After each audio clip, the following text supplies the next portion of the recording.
everybody, this is Helena from BG News. We're at Essen Spiel 2014 at the booth of Eagle and Griphon, along with Ralph Anderson, who's going to show us petit pastische. Hello. Hi, how are you today, Helena? I'm running out of voice. I don't know how I'm going to make it. I'm having a little of the same myself, so I understand. So, today we're going to look at petit pastische. Okay. We had, previously we did a Kickstarter for the International Edition, which was a big box, very overproduced, but beautiful. And as you can see, we've kept all the beauty, but there was a board where you could put the cards, but we did away with that. We were able to take out a few of the other cards and things so that we could put it in half the size of the box and sell it for a lot less for people that still want to get the game, because the others are pretty much sold out.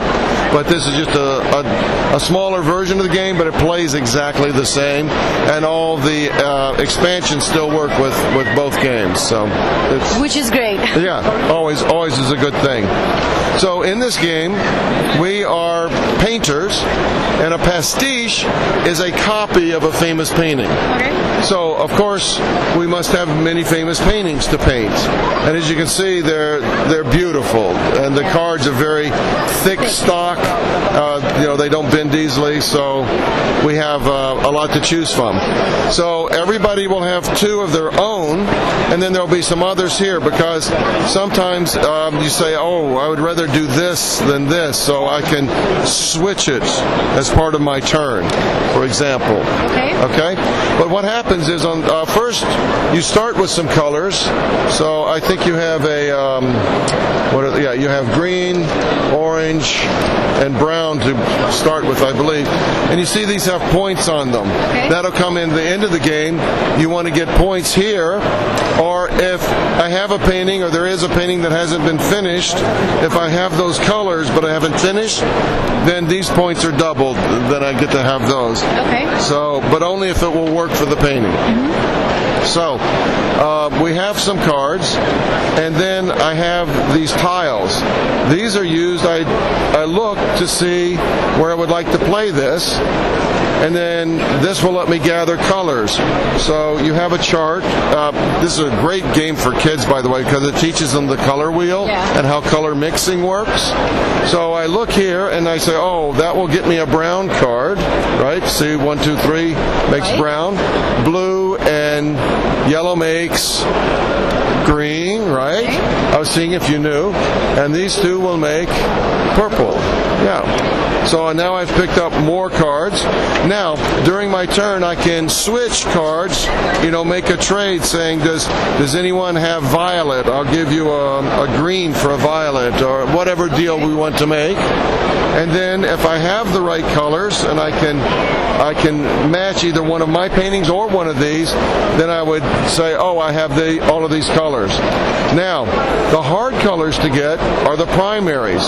So my other choice here, when I play this, instead of getting those colors, I can get a single primary color. I could have just gotten a red. There's also ways to turn in certain mixes to also get red, and I need to get my glasses on to remember. So 3 ways to get a primary. You choose the center, and sometimes they have more than one choice, so you can choose either choice for the color. Great. You can also trade in. I can trade in a red and another card as a penalty to get a different primary. Or I can also join 3 primary dabs of the same primary. So if I had 3 oranges or 3 greens, I could get also a primary. Okay. So getting white and black, I have to say any 3 of the same to get white or black. A white and a black gets me a gray. And to get bisque, I have to have a brown and a yellow. And bisque is the most points. It's very hard to make this color.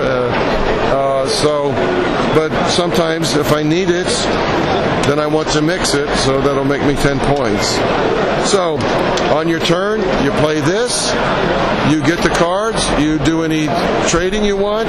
If you want, you can switch out a painting, and then you also can finish a painting. Okay. That's all on your turn. Then it goes to the next person. And then you draw a new tile to replace the one. And so it's what I really like about the game is while other people are taking their turns, I can look at beautiful pictures. Yeah, I mean, they're all famous paintings. They're all great, very good looking. How long does it take to play a game? Oh, it's about 40 minutes, maybe a little more, a little less. Short one. Yes. And it sounds like it has lots of interaction between players. Yes, there is, because of the trading. And after the first couple of turns, then people start finishing them, and you get a little anxious because you want to finish your own. But you played it like, I think it's 35 points. I think it depends on how many players. It's a little higher or lower. But it's, as you can see, that you'll finish about 3 paintings or 2 and whatever other little bits you have.